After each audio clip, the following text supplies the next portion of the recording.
નમસ્કાર. ચાલો આજે શિક્ષણના એક મોટા રહસ્યને ઉકેલીએ કે એક વિદ્યાર્થીના મનમાં ખરેખર ચાલી શું રહ્યું હોય છે.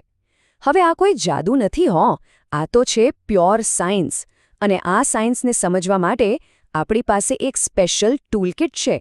તો ચાલો આ ટૂલકિટને ખોલીએ અને જોઈએ કે અંદર શું શું છે.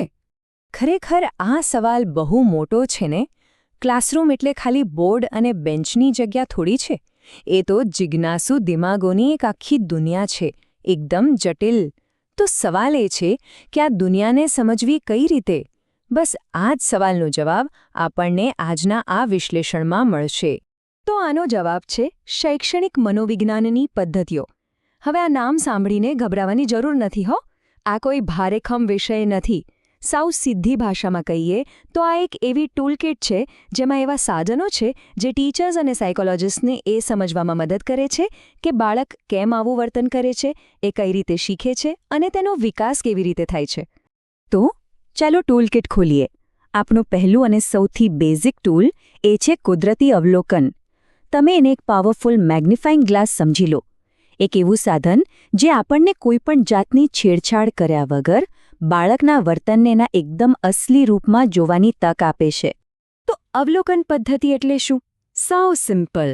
એનો મતલબ છે કે કોઈપણ જાતની દખલગીરી કર્યા વગર બાળકને એના નેચરલ સેટિંગમાં, માની લો કે ક્લાસરૂમમાં કે પછી રમતના મેદાનમાં, બસ ધ્યાનથી જોવાનું અને એના વર્તનની નોંધ લેવાની. અહીં સૌથી અગત્યનો શબ્દ છે કુદરતી વાતાવરણ. બધું જ જેવું છે એવું જ. હવે જુઓ, દરેક ટૂલની જેમ આના પણ પ્લસ અને માઇનસ પોઇન્ટ્સ છે. ફાયદો એ છે કે આપણને વર્તનની એકદમ રિયલ, વાસ્તવિક ઝલક જોવા મળે છે. અને આ મેથડ બહુ સિમ્પલ પણ છે, પણ એની બે મોટી લિમિટેશન્સ છે. એક, આમાં ટાઈમ બહુ જ જાય, અને બીજું, જે વ્યક્તિ ઓબ્ઝર્વ કરી રહી છે એનો પોતાનો પોઈન્ટ ઓફ વ્યૂ રિઝલ્ટ પર અસર કરી શકે છે. એક ઉદાહરણ લઈએ. માની લો કે એક ટીચર ક્લાસમાં કોઈ નવી એક્ટિવિટી શરૂ કરાવે છે. અને પછી એ બસ શાંતિથી દૂર ઊભા રહીને જુએ છે કે સ્ટુડન્ટ્સ એમાં કેવી રીતે ભાગ લઈ રહ્યા છે, એકબીજા સાથે કેવી રીતે વાતચીત કરે છે. બસ આ જ તો છે અવલોકન. પણ અહીં એક વાત સમજવા જેવી છે. અવલોકન આપણને ખાલી એ બતાવે છે કે શું થઈ રહ્યું છે, પણ શા માટે થઈ રહ્યું છે એ નથી બતાવતું. જો આપણે કારણ અને અસર વચ્ચેનો પાક્કો સંબંધ જાણવો હોય તો પછી આપણને એક અલગ ટૂલની જરૂર પડશે. અને એ છે પ્રયોગાત્મક પદ્ધતિ. આને આપણે આપણી કંટ્રોલ્ડ લેબ પણ કહી શકીએ. અને હા, આ પદ્ધતિ અવલોકનથી એકદમ અલગ છે. અહીં ફોકસ હોય છે ચોકસાઈ અને કંટ્રોલ પર. પ્રયોગાત્મક પદ્ધતિ એટલે એક કંટ્રોલ્ડ એન્વાયરમેન્ટમાં સાયન્ટિફિક રીતે એ ચેક કરવું કે કોઈ એક કારણની, એટલે કે કોઝની ચોક્કસ અસર, એટલે કે ઇફેક્ટ શું થાય છે. તો અહીં એક પ્રકારનો સોદો છે. એક વસ્તુ મેળવવા માટે બીજી વસ્તુ જતી કરવી પડે. મતલબ કે તમને સાયન્ટિફિક રીતે એકદમ ચોક્કસ રિઝલ્ટ્સ મળે છે, પણ તમે નેચરલ કુદરતી વાતાવરણ ગુમાવી દો છો. હા, આ મેથડ સાયન્ટિફિક હોવાથી રિલાયબલ તો છે જ, પણ સાથે સાથે એ થોડી ખર્ચાળ પણ બની શકે છે. ચાલો આનું પણ એક ઉદાહરણ જોઈએ. એક ટીચર સ્ટુડન્ટ્સના બે ગ્રુપ બનાવે છે. ગ્રુપ એને એ જૂની ટ્રેડિશનલ રીતે ભણાવે છે અને ગ્રુપ બીને કોઈ નવી ટીચિંગ મેથડથી. પછી બંને ગ્રુપના ટેસ્ટ રિઝલ્ટને સરખાવે છે. આનાથી એકદમ વૈજ્ઞાનિક રીતે ખબર પડી જાય કે કઈ પદ્ધતિ વધુ અસરકારક છે. ઓકે, પણ વિચારો કે જો આપણે બહુ જ મોટા ગ્રુપને એ પણ ફટાફટ સમજવું હોય તો શું?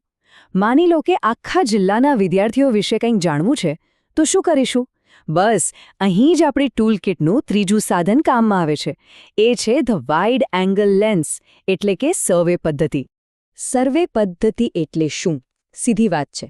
ક્વેશ્ચનેર એટલે કે પ્રશ્નાવલી, અથવા તો ઇન્ટરવ્યૂ દ્વારા મોટી સંખ્યામાં લોકો પાસેથી ઇન્ફોર્મેશન ભેગી કરવી. આનો મેઇન ગોલ શું? તો કે બહુ બધા લોકો પાસેથી સ્ટેટિસ્ટિકલ, એટલે કે આંકડાકીય માહિતી મેળવવી. હવે સર્વેની સૌથી મોટી તાકાત શું છે? એની પહોંચ. તમે ઓછા સમયમાં હજારો લોકો સુધી પહોંચી શકો છો અને ડેટા મેળવી શકો છો. પણ એની સૌથી મોટી નબળાઈ પણ લોકો જ છે. કેમ? કારણ કે જો જવાબ આપનાર વ્યક્તિ સાચું ના બોલે તો આખી મહેનત પાણીમાં. બધો ડેટા ખોટો. દાખલા તરીકે આખા જિલ્લાના સ્ટુડન્ટ્સને એક ક્વેશ્ચનેર આપવામાં આવે જેમાં એમની ભણવાની આદતો વિશે સવાલ પૂછ્યા હોય. આનાથી શું થશે? આપણને એક બહુ મોટું બ્રોડ પિક્ચર મળશે કે મોટાભાગના વિદ્યાર્થીઓ કેવી રીતે ભણે છે. અત્યાર સુધી આપણે વાઇડ એંગલ લેન્સથી જોયું. એ આપણને મોટું ચિત્ર તો આપે છે, પણ એમાં ડેપ્થ એટલે કે ઊંડાણ નથી હોતું. જો આપણે કોઈ એક ચોક્કસ પ્રોબ્લેમના છેક મૂળ સુધી પહોંચવું હોય તો પછી વાઇડ એંગલ લેન્સ નહીં ચાલે. ત્યારે આપણે માઇક્રોસ્કોપનો ઉપયોગ કરવો પડશે. અને આ માઇક્રોસ્કોપ એટલે આપણું ચોથું ટૂલ, કેસ સ્ટડી. એક વાત સ્પષ્ટ છે, આ મેથડ બહુ બધો ડેટા ભેગો કરવા માટે નથી. આ તો કોઈ એક કેસમાં છેક ઊંડે સુધી ઉતરવા માટે છે. કેસ સ્ટડી એટલે કોઈ એક વ્યક્તિ અથવા તો બહુ નાના ગ્રુપનો એકદમ ડિટેલ્ડ ઊંડાણપૂર્વકનો અભ્યાસ કરવો. સર્વે મેથડ અને આની વચ્ચેનો તફાવત બરાબર સમજજો. કેસ સ્ટડીમાં આપણને કોઈ એક કેસ વિશે એટલી બધી ઊંડી માહિતી મળે છે ને કે આપણે પ્રોબ્લેમના મૂળ સુધી પહોંચી શકીએ. પણ એની એક લિમિટેશન છે. એ જે પણ માહિતી મળી એને આપણે બધા લોકો પર લાગુ ન કરી શકીએ. આનું એક બહુ પાવરફુલ ઉદાહરણ છે. વિચારો કે કોઈ એક સ્ટુડન્ટ ભણવામાં સતત પાછળ રહી ગયો છે. તો કેસ સ્ટડીમાં શું થાય? એના પરિવાર, એના મિત્રો, એની સ્કૂલનું વાતાવરણ, આ બધી જ બાબતોનો ઊંડાણપૂર્વક અભ્યાસ કરવામાં આવે, જેથી એના પાછળ રહેવા પાછળનું સાચું કારણ શોધી શકાય. આ છે કેસ સ્ટડીની અસલી તાકાત. સારું, તો અત્યાર સુધી આપણે વર્તન અને એના કારણોને સમજવાની વાત કરી. પણ જો આપણી કોઈ ચોક્કસ ક્ષમતાને માપવી હોય તો? જેમ કે કોઈની બુદ્ધિ કે એનું નોલેજ, એને માપવા માટે શું?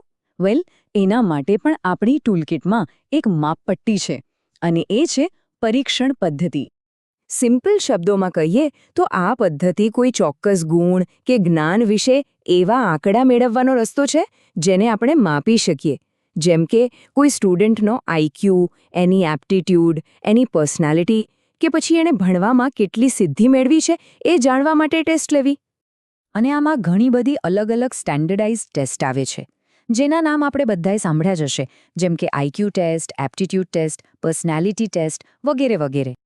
હવે આ ટેસ્ટનો સૌથી મોટો ફાયદો એ છે કે એ આપણને નંબર્સ આપે છે, એવા આંકડા જે માપી શકાય, અને એનાથી કમ્પેરિઝન કરવું બહુ સહેલું થઈ જાય.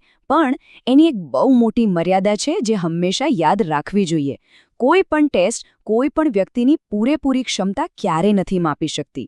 વિચારો, ક્રિએટિવિટી કે દયા જેવી વસ્તુઓને તમે આંકડામાં કેવી રીતે માપશો? નહીં ને?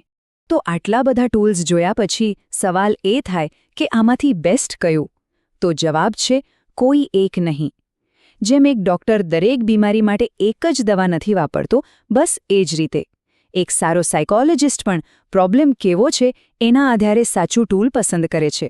મતલબ કે સાચો જવાબ જોઈતો હોય તો પહેલાં સાચો સવાલ પૂછવો પડે અને એના માટે યોગ્ય મેથડ વાપરવી પડે. તો હવે ભવિષ્યનું શું? વિચારો કે આવનારા સમયમાં આ ટૂલકિટ કેવી દેખાશે.